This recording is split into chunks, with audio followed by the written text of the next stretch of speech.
चुप रहा। कहा डॉक्टर तक कारी है, कारी लगाया सुइया का राजू। आए राजू देखत है। ओ मन्नालाल का थोड़ा सा कर दो अभी सही हो जाएगा। इधर आओ मन्नालाल देखो। हाँ मैं इंजेक्शन लगा दिया हूँ। ये लड़का अभी थोड़ी देर के बाद ना भोजन मांगेगा, पानी मांगेगा, लेकिन इसको कुछ देना नहीं है। भोजन पानी कुछ न दे, कुछ नहीं देना है। मुर्गा मुर्गा दे रहा है, मैं कह रहा हूँ कुछ नहीं देना है। देखो ऐसा मुन्नालाल मैं इंजेक्शन लगा दिया हूँ, तरीका बता दिया हूँ, और ऐसा है मैं जा रहा हूँ, मेरा पैसा दो मैं जाऊँ। भाजी हम सुना था क्या भा पैसा मांगा था डॉक्टर साहब तो ये बोल रहे कि इतना पैसा के घर में रखत ना है। हम बैंक में नंबर लगाओ जाब ना तो इनके बैंक खाता का नंबर मांग लो, ट्रांसफर कर दिया जाए। डॉक्टर बोलो क्या बात है? ये बताओ अपने बहन खाता पागल है क्या इधर? पैसा ट्रांसफर। अरे यार बैंक खाता नंबर मांग रहे हो गिरानी। हाँ बैंक है तो फिर ऐसे बोलना। तो खाता नंबर चल ठीक है रानी, मेरा बैंक खाता नंबर है, ठीक है। क्या हम भेजवा दे बैंक। नमस्कार क्या लेकिन हाँ तो खाओ बता खाली जल्दी जल्दी बताओ खाओ बता अरे हो ये कौन फंसा है धर्म में डाल दे बेन भाई डॉक्टर सुई लगाए है।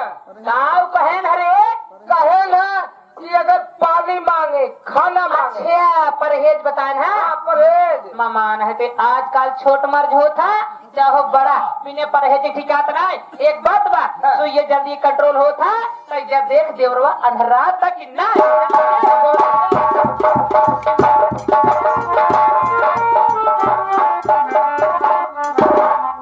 भैया मुन्नालाल का हो आराम नहीं हो रहा है मुन्नालाल। आराम नहीं होत बा मेरे आंखों से धुंधलापन दिखाई दे रहा।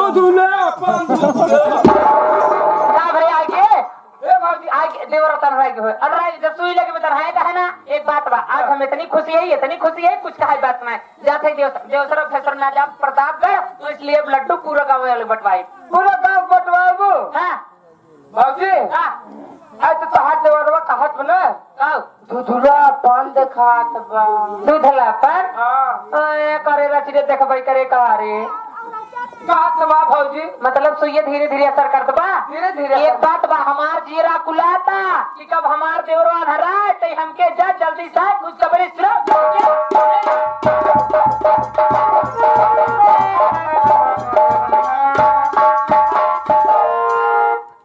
भैया मुन्नालाल का हो अरे अखिए चौक देबा का मुन्नालाल मेरे आंखों से कुछ भी नहीं।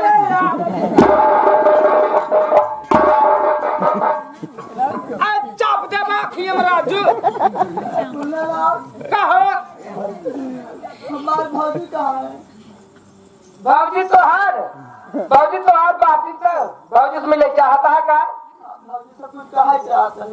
एक का कहबा राजू मुन्नालाल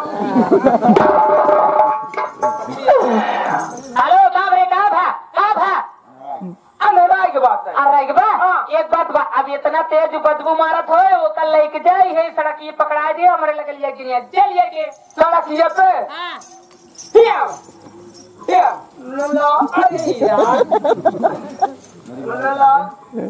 हमार भाभी कहाँ है? हम भाभी से कुछ कहा चाहता है।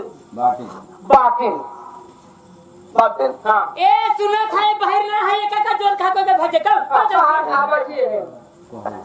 और फराव भाऊजी डकतार भैया